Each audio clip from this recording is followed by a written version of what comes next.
about this development. He stayed late into night last night so that he's fully briefed until all the operation is successfully completed and all our girls, our sisters, are safely back in our hands. A moment of joy for the President, for your parents, for Nigeria, and for common humanity.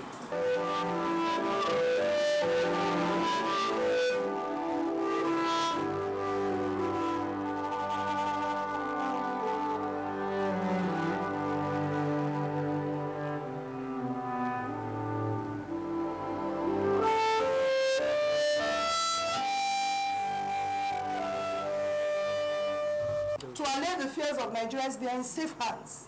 They're in complete safe hands, and there's no need for anybody to worry.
Those various individuals, what do you learn from that? Why are we talking about this today?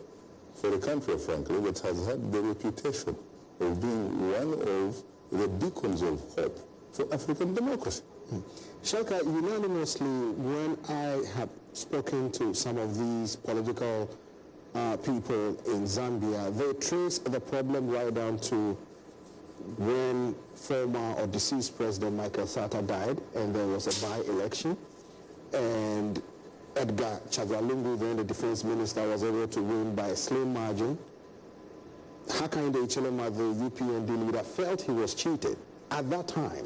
So he felt he had the chance to defeat Edgar Lungu in the main election after Edgar Lungu finished the term of the deceased President Michael Sata. So once it came to the last year's election and he also lost by a slim margin, he felt there were some way that the Electoral Commission, fiddled with some of the figures that allowed Edgar Lungu to win. So that is where the problem lied, because after Zambia, which boast of being the bastion of peace and stability in the southern African region, for over 20 people to be reported to have died out of clashes between supporters of the main opposition party, UPND, and the Patriotic Front, is unheard of. So that is where they trace the problem from, Shaka. Father Frank Bradia. Yes, please. Why are we talking about this now? Because let's face it, you know as well as I do that your country, frankly, has had a very distinguished record for being a beacon, if not one of the beacons of hope for African democracy. We are talking about this because the world wants Zambia to continue being a beacon of peace, to continue being an example of true democracy, not only in Africa, but in the world at large. That's the reason why we are talking about this. Does this therefore mean that Zambia has lost it, that Zambia has stopped to respect the tenets of democracy, multi-party democracy? Not at all. It's a question of the world being concerned because they want Zambia to continue. Very interesting. What about you, Dr. Sishura? What is your take on this?